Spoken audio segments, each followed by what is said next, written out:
Yes, I do. How many worship you? Come on, get those hands in the air. I do worship you. Yes, I do.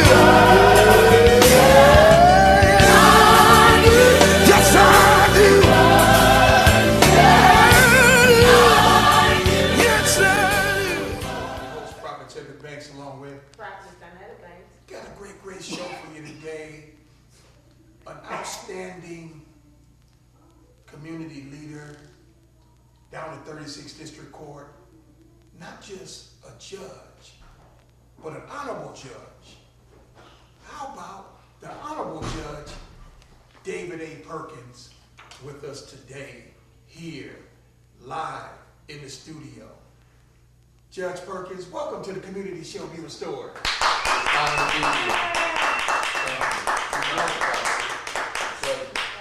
You're welcome.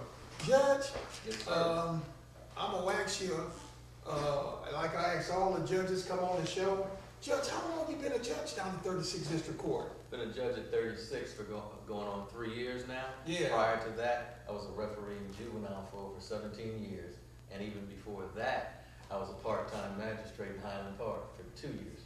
Okay. Yeah. Okay. Now, being a judge down at 36th District Court, you see a lot of cases come down there. You see a lot of people come down there. Is there anything that you have for them besides sending them to jail? Any type of programs or anything that you may have for them besides sending them to jail when they come down there in trouble and things like that and with some problems? Because we know it's easy to send somebody to jail. No, it's not easy. It's not. When you're sitting in judgment on someone, it is not easy, at least for me and many of my colleagues, because I don't think anybody takes a joy in sending somebody to jail. But by the same token, we don't want to live in a lawless society. Right, right. There's certain rules and laws that we need to follow. But to say the words, I'm sending you to jail or committing you or remanding you, be it in juvenile court or being in the adult court, well, juvenile is not jail, but to a juvenile detention facility. That's not easy, and you have to, pray and hope that you're making the right decision. So never let anybody think or tell you that it's easy. For those who care, when you care, it's never going to be easy to do that. In terms of alternative programs, we're blessed at 36 in terms of there are different programs within the system that we have. There is a drug court program. There's a veterans court program. There is the program that Judge Miller does, the street law program. There is the community program, community justice program that originates out of Southwest Detroit, where tickets that are written in Southwest, the person and your resident of Southwest, they have an opportunity to take part in this diversionary program where the fines aren't as much and they do community service because it's about giving back to the community. And I think a lot of people now are coming to understand the importance of these diversionary programs because you can't legislate morality and you can't lock up everybody for every single thing. 36, unlike a lot of other places in terms of traffic offenses, if you have 25% of the fines, you can get into a payment plan. What other district courts do you hear doing that? Right, yeah. Right. Also, if you can't pay on that particular day, we can put you on what's called the show cause docket, where you go several weeks later in front of another judge, and if you haven't made arrangements or haven't paid, then he's in a position to send you to the jail up in Isabella County. But a lot of times, even at that stage, the judge works with the people to say, okay, you have a chance to make a phone call. And it's not like the folks didn't know that they had these fines and costs, or that they had this next court date. And it gives them a chance as opposed to just right on the spot saying, we're sending you to jail. No. What race are you in? There's 3 different races. Yes, sir. For 36th District Court. Yes. What race are you in? And what race are you in? And how many people are running for that race? And how many people can win office? Okay. in the, as the prophet stated, there are 3 separate races at 36th District Court, and I'd like to take a moment. The race that I happen to be in is 8 seats available. There's 7 incumbents, judges that are down there, and I'm one of the incumbents. And then there's Is that the race with Ruth Carter? I'm good. Oh, you brought her name up. No. I'm sorry, Judge. I'm just, because you know how many judges have been on this show in the last 2 weeks, and they have mentioned that name. Right. I knew nothing of it, but I'm learning. But I'm learning from the judges. Right. And 7 incumbents. Okay. And the incumbents, it'll say, judge of the 36th District Court. These are hard-working judges. There's 7 of us that sit on the bench. We're judges right now, and I can give you the names. You have Judge Bledsoe. You have Judge Miller, Judge Millender, Judge Bright, Judge Nance, Judge Larry Williams, and myself, Judge David A. Perkins. And then you have a non-incumbent who's running a great race, Austin Garrett. And then you have the last name, because it's 9 names, but that last name is as Prophet mentioned, was one of my former colleagues. That who she won't be named. My former colleague and friend, Ruth Carter, who is resigned. Right. She's not running. Okay. And friend. Right, but Wow. I respect her. But she is not running. Right. She's not campaigning. But her name is on the ballot. So, but I want everybody, all of your listeners, to focus on the 7 hardworking judges that are actually out here running, serving the community, and Austin Garrett, who's running and wants to be a judge. Okay, so it's 8 of us that either want to be a judge, want to continue to be judges, and want to continue to serve this community that we love and respect. And so, look for the 8 names that are actually running, that actually want the job. If you vote for somebody that doesn't want the job, to me that's wasted vote. Wasted votes, right? But you know what, Judge Perkins, you gotta really like your chances in this race, because you got 8 positions open. Right. Let me make sure I got this right. You got 8 positions open. You got 9 people running. Yes, sir. If I'm in a race like that, a political race like that, I really like my chances. And then you are an incumbent. Yes, sir. A man who has won hearts of people out here in the community with your integrity and things like that, and your niceness and things. You have touched people's hearts, so you definitely stand a real good chance at winning. But we talking 8 positions open, 9 people running. Yes. I like that. I had a big school board judge candidate about last week. Right. Place was packed. And I thank you for constantly educating the community and letting people know what's going on. If you don't mind, if I may for a second. Go right ahead. I want people to understand first of all, how important it is to vote, because as we sit or stand here, or whatever we happen to be doing, we are here on the shoulders of those who came before us, those who sacrificed their lives, their time, and their families, so we could be in a position right now, right here to vote. Without those who came before us, there would be no Judge David A. Perkins, and probably no Prophet Max. None of us, because we all owe a debt to those who came before us and made the ultimate sacrifices in many cases. And in terms of the ballot in the city of Detroit, as Prophet mentioned, the school board race is just enormous. When you have 62 or 60. That's what I was getting ready to say. 62 or 60. Only 7 seats? 7 seats. Oh.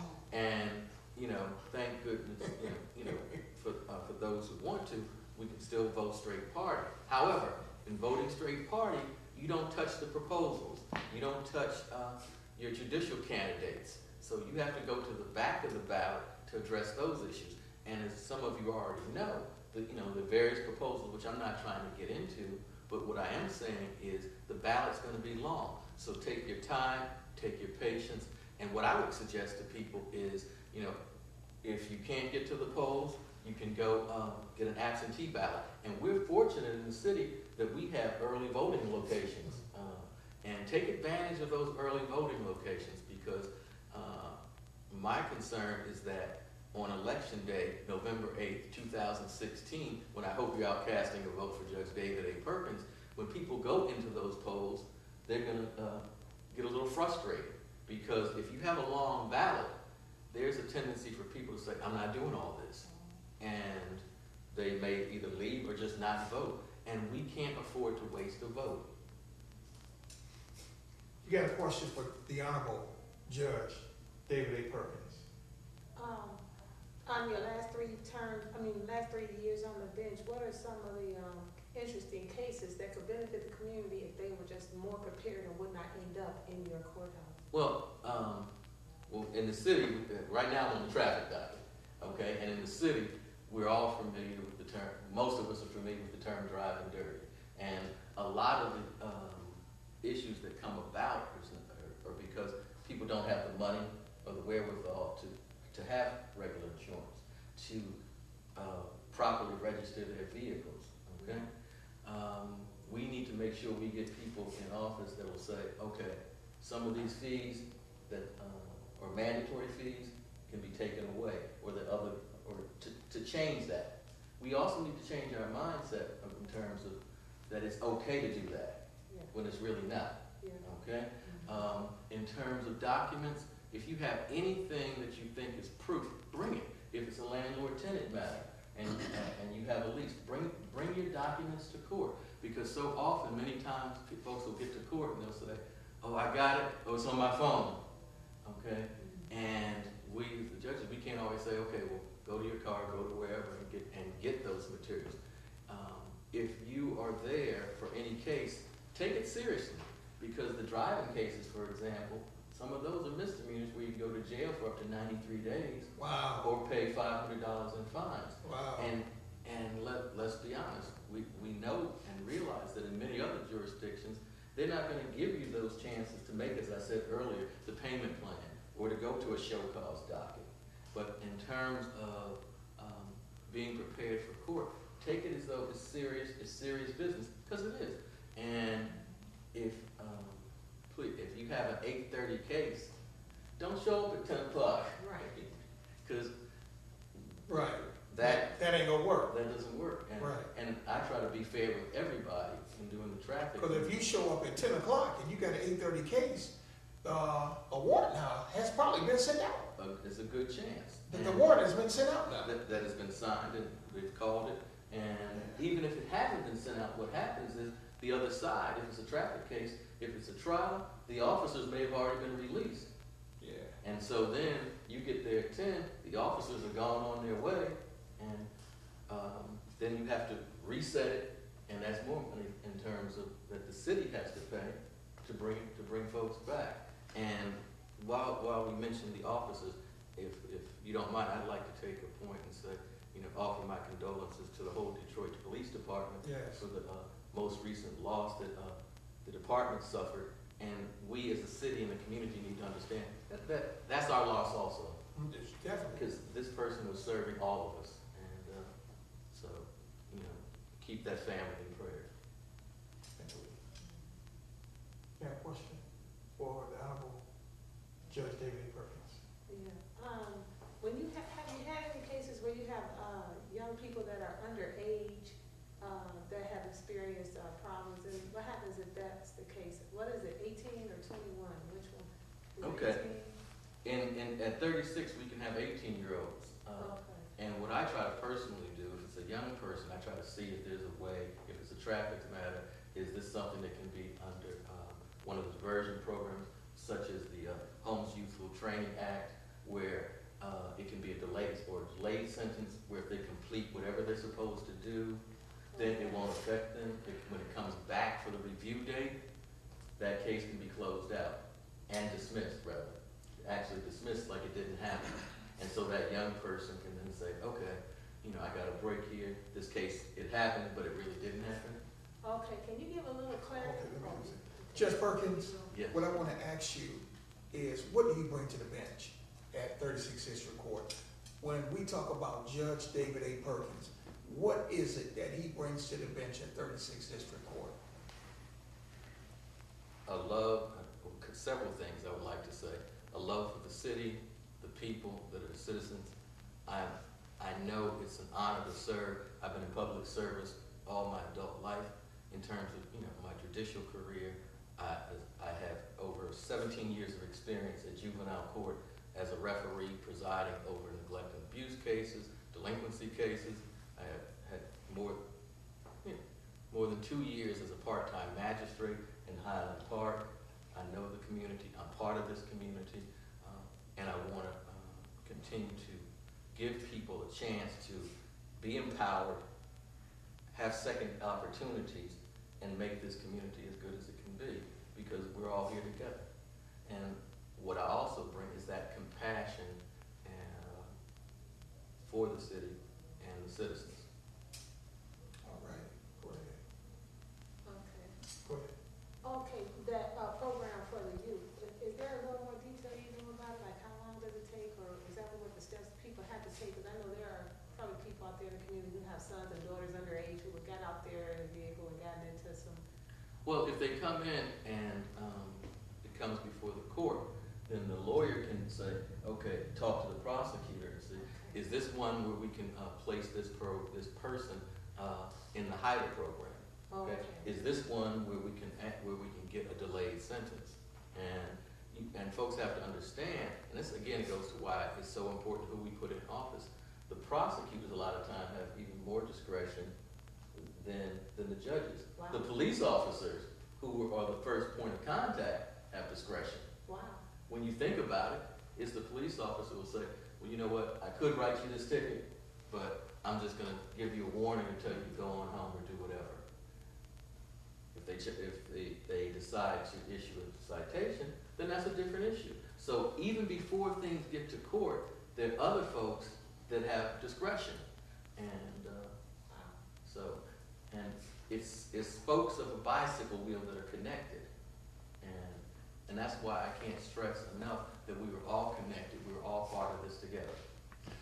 Judge, are you having any type of fundraisers or any other type of community events before November the 8th gets here? If you are, just look there in that camera and tell the people where you will be or whatever, where they can come and possibly sow into your organization or just, you know, check you out and hear you speak and everything, because you are a good speaker. Oh, thank you. You know, I'm honored and humbled to be here. Hey, I'm glad you came, you know. In terms of any fundraising, I don't have anything scheduled. What I would ask, you can go to my website and look at the website, reelectjudgedavidaperkins.com. And for me, it's not just a job. This is a privilege, it's an honor, and I enjoy doing it. And I would like you and your listeners to keep me in your prayers. I would like your support on November 8th in terms of votes, so I can continue to do this job. But thank you. So, coming into office, into November, which is your goal and everything, your goal and your plan is to come on into office. Come back. Come back into office. Come back into office in November. Has there been any cases that you have had that have come before you and that have just touched your heart?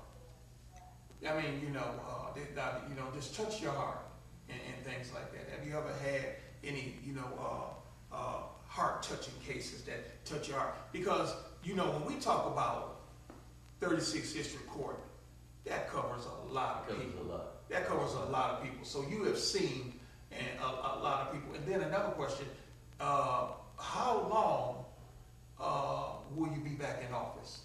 Okay, take it in reverse order. The term that I'm seeking re-election for now would be a 6-year term. A 6-year term? 6-year term. Okay, that's a good lengthy term. That's a blessing. Yeah.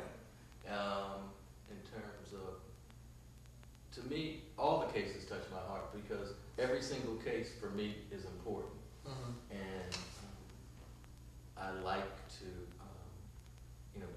even if I make the wrong decision, I'm going to try to make a decision. Right. I'm going to try to follow the law as best I can, but show mercy when I can, or bend over to try to help, empower somebody and lift them up. And I think for me, like I said, for me, and I stand by this, they all touch my heart. Yeah, okay, They all touch my good. heart. Okay, so that's Look my like your heart being touched right now. Looking at you. because I take this job seriously, and Mhm. and it's I bring passion to it, and you know, as a judge, you have to constantly balance everything. You have to Mhm. follow the law, but figure out, okay, where can I show mercy? How can I show mercy to this person who needs it right now? Mhm. Okay, without going outside of my duties as a judge. Now, at 36th District Court, you got a lot of police officers come in your courtroom, and they are given tickets about this person, that person, that person. It's up to you to make the decision. Yes, sir. The individual comes forth, they raise their hand, and they give their testimony, they give their swore, whatever, okay? And this officer has their ticket and stating that they did this and they did that right. And you know, I know you're a man of integrity, I know that, but I just want to ask this question for the audience. Is it a hard thing to do, or have you, and you know, the police officer there, they didn't have this, they didn't have that, have this, they ran the light, they didn't have this, they didn't have no lights, whatever. Is it a hard thing to do, and have you done it a time or two or many a times where you have went against the police officers and sided up with the residents? Oh, I go by what the facts. What the facts state. What the facts state. And if the facts state to go with the residents, you'll go with I'll go with the resident. Okay. And just because you're a police officer, your credibility isn't any greater than that of the citizen. Okay, that's good. Okay? That's good. My man, come on. That's good right there. Because a lot of judges can't go forward against a police officer. But that's good. Well, that's why he's an honorable judge. Right, okay. You're going. Okay. And that's important. I think both sides have to be treated fairly. Mhm. And my policy is, you know, cases that are set at 8:30, my cutoff time, my rule is, if the officers aren't signed into the courtroom by 9:30, then the case gets dismissed. Wow. If the defendant isn't there by 9:30, unless one side calls, if they're not there by 9:30, then it could be a default judgment or a bench warrant. Wow. Because that's fair. That's fair, right. And all you can ask of your judges is to, you know, to show up, to be fair, and to show the compassion that they can. Okay. In terms of the time, if a case is set for 8:30 because of 36th district, many of the cases are handled by what's called the house counsel, private attorneys who are appointed by the judges of the court to represent the citizens. Okay, and so from 8:30 to say 9 or 9 o'clock, 9:15, they're trying to talk to the citizens and say, okay, this is the case that you have. Let me take this ticket here, and go talk to the state prosecutor, or if the city prosecutor is in the courtroom, they can talk to the city prosecutor. We have approximately 13 traffic courtrooms in 36th District Court, and we have approximately 6 city attorneys who are assigned to 36th District Court. Now here's the rub. We have, for out of those 13 traffic courtrooms, we have 1 state attorney, and that state attorney is assigned to another courtroom. So, you as house counsel have to then go and say, go to the room with the state attorneys and say, this is Mr. Jones and Mrs. Smith, and these are the tickets you have. What deal are you offering for this citizen today? Then come back down to the courtroom that the ticket is being handled in. So a lot of times the citizens don't understand it, and I try to explain that, as do most of the other judges, but that puts us at a disadvantage sometimes in terms of our ability to move the docket. But that's the reality of what we're dealing with. Okay. Okay. All righty. I just want you to just take a moment out and speak some things, what's up on your heart, or I'm going to give you some time on the floor. And I just want you to just speak some things, what's up on your heart, and allow the people out in the community to, just just hear a little bit more about Judge David A. Perkins, where they can just come into as they're on their couch or whatever, they can come into the life of Judge David A. Perkins a little bit more. Okay, thank you for that opportunity. You're welcome. As I said, I love this city, the people in the community, and I think it's important to have folks that have experience and have a concern about the betterment of our community and the sustainability of our community. I understand and recognize that it's a blessing to be able to serve. It's not always easy, and that's why I constantly ask folks for, for their support, for their prayers, because to sit in judgment, people say, oh, you don't do anything, you just sit on the bench. Well, no, when you have somebody's life in front of you, that's a lot of pressure. Yes, it is. And, we're human judges, and we sometimes make mistakes. Right. But those mistakes most of the time can be corrected. Mm-hmm. And for me, I never want to take this job for granted, and I don't. For me, I want everybody to respect 36th District Court and this community that I live in like they would respect any place else. And my promise is to constantly try to do my best, to do my job, and to be there. I don't hide from folks, and I try to make myself accessible. As you know, a lot of times as judges we can't talk about things, certain things, sure. we can't do certain things. Right. We have restrictions, but this is the community I live in, and I want it to be great, and I want to be part of making it a good place. That's me. All right. Judge David A. Perkins, thank you. You got a question for Judge David A. Perkins, the Honorable Judge at 36th District Court. Okay, say when you win the election, if you win, and I'm sure even prior, now that the election date is coming forth, are you set any goals as you enter back into office, or things that you see that you could modify to even make you even more efficient or even greater success? I want to keep growing and become the best judge that I can and serve in this community. What I'm excited about is that unless they change the assignment, come the new year, I'll be taking over Judge Lloyd's drug court docket and the Veterans Court docket. And I'm real excited about that because, again, that gives you a chance to empower people, give them a second chance. Like I said, at Juvenile, I did the drug court docket for over 10 years, volunteered to do that for the juveniles. And you can make a difference. I had my background, I was also a JAG officer for 4 years out at Selfridge for the 127. And so veterans are very near and dear to me. I want to continue to be a part of this community and continue to make things happen.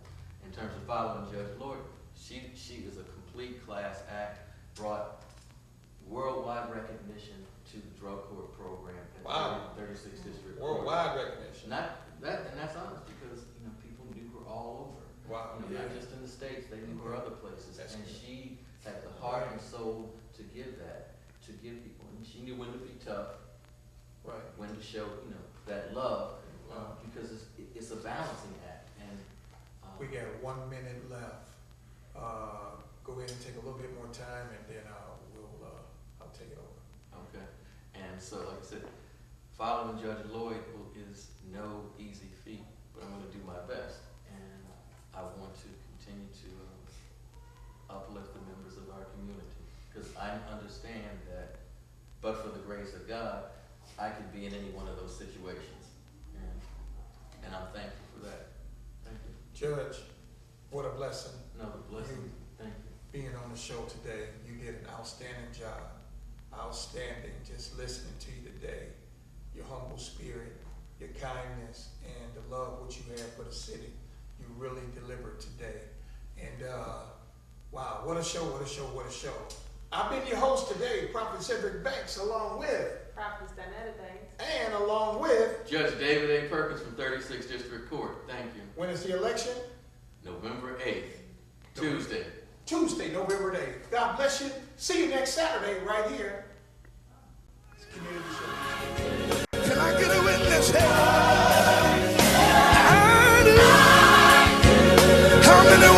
Jesus.